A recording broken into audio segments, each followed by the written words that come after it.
Ողջույն, խոսում է Էպիլաբը, ես Լիանան եմ։ Այս թողարկման ընթացքում քննարկելու ենք այն հարցերը, որոնք ուղարկել եք մեզ։ Ամենահաճախ տրվող հարցն իհարկե սարքերի մասին է։ Որ սարքով կատարել ասեղային մազահեռացում։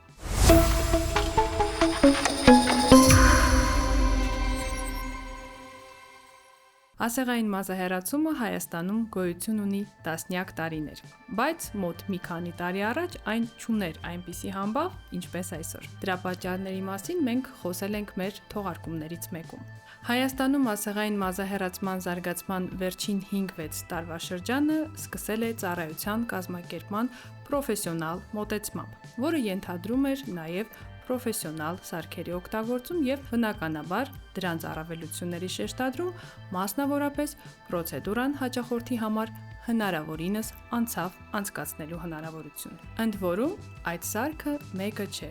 այլ մի քանիսն են։ Դրանք ավելի թանկարժեք սարքեր են, բայց դրանց միակ առավելությունը պրոցեդուրայի ընթացքում ցավային զգացողությունները մեղմելն է։ Ընդ որում, ցավային զգացողությունները մեղմելը տեղի չի ունենում հզորության հաշվին, ինչը բնականաբար կարող է ազդել պրոցեդուրայի արդյունավետության վրա։ Ցածր հզորություն, քիչ ցավ, նվազ արդյունք։ Ցավային զգացողությունների մեղմում տեղի է ունենում հոսանքի այլ պարամետրի հաշվին։ Եվ պարտադիր չէ, որ բոլոր մասնագետներն աշխատեն այդ սարքերով, որովհետև ասեղային մազահեռացման թիվ 1 խնդիրն արդյունավետությունն է։ Սարքի ներկայացվող միակ պահանջն այն է, որ սարքը նախատեսված լինի պրոֆեսիոնալ կիրառման համար, ինչը ենթադրում է կայուն հոսանք, անհրաժեշտ մեթոդների առկայություն եւ աշխատանքային ռեժիմները կարգավորելու լայն հնարավորություն։ Ասեղային մազահեռացման զարգացման վերջին տարիների ընթացքում ինչ-որ մի բան գնաց սխալ ուղղությամբ եւ սկսեց մրցավազք սարքերի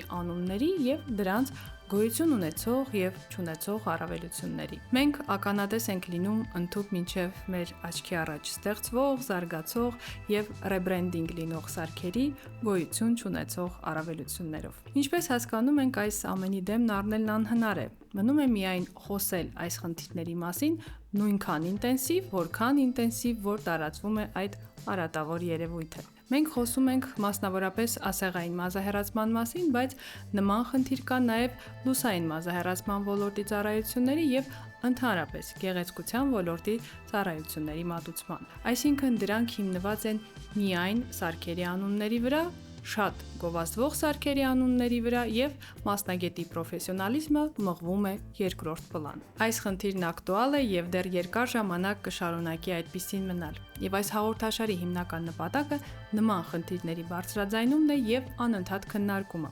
որպեսզի մասնագետներն առաջին հերթին շեշտը դնեն իրենց մասնագիտական հմտությունների վրա, իսկ հաճախորդները ընտրություն կատարեն ըստ մասնագետի համբավի, այլ ոչ թե ըստ սարքի անվան։ Մյուս հարցը, որը կքննարկենք այսօր, վերաբերում է ասեղներին, մասնավորապես դրանց մեկանգամյա օգտագործմանը։ Պրոցեդուրայի ժամանակ օգտագործվող ասեղները, մինչև դրանց բացվելը, գտնվում են ստերիլ վիճակում։ Դրանք նախատեսված են մեկ անգամ օգտագործելու համար, այսինքն մեկ անգամ, մեկ պրոցեդուրայի ընթացքում։ Բայց չգիտես ինչու ձևավորվել է անհատական ասեղ հասկացությունը, որը ենթադրում է, որ ասեղը տրվում է հաճախորդին եւ օգտագործվում է եւս մի քանի անգամ հետագա պրոցեդուրաների ընթացքում։ Շատերը զարմանում են, թե որն է խնդիրը, բայց զարմանալին այն է, որ այս հարցն ընդհանրապես քննարկման կարիք ունի։ Մեկանգամյա օգտագործման ասեղները նախատեսված են մեկանգամյա օգտագործման համար, որովհետև դրանք չեն կարող անցնել ախտահանման եւ ստերիլիզացիայի գործընթաց։ Դրանք շատ նուրբ եւ բարակ մետաղական մասեր են, որոնք ֆիզիկապես կվնասվեն, եթե մենք փորձենք անցկացնել դրանք ախտահանման եւ ստերիլիզացիայի այն փուլերով, որոնցով անցնում է օրինակ պինցետը, որն ասեղային մազահեռացման մեջ կիրառվող բազմակի օգտագործման գործիք է։ Բացի այդ, ասեղներն օգտագործման ընթացքում կորցնում են իրենց որակը, եւ եթե պրոցեդուրան երկարատև է, նույնիսկ մեկ պրոցեդուրայի ընթացքում մենք կարող ենք բացել հաջորդ ասեղը։ Օրինակ, երկարատև օգտագործման ընթացքում իզոլացված ասեղների դեպքում դրանց իզոլյացիան կարող է վնասվել կամ ասեղի ճկունությունը կարող է փոխվել։ Մեկանգամյա ասեղների օգտագործման հարցին անդրադառնանք նաև այլ տեսանկյունից։ Երբեմն մենք ստանում ենք հարցեր նմանատիպ բովանդակությամբ։ Իսկ ինչպես կարող եմ համոզվել, որ ասեղն իսկապես առաջին անգամ բացվեց ինձ համար։ Ցավոք, ոչ մի կերպ։ Եթե անգամ դուք շատ ուշադիր հետևեք մասնագետի գործողություններին եւ առանց աչք թարթելու նայեք, թե ինչպես է բացվում այդ ասեղը, միևնույն է, դուք չեք կարող 100%-ով համոզված լինել, որ այդ ասեղը բացվեց առաջին անգամ։ Եթե մասնագետը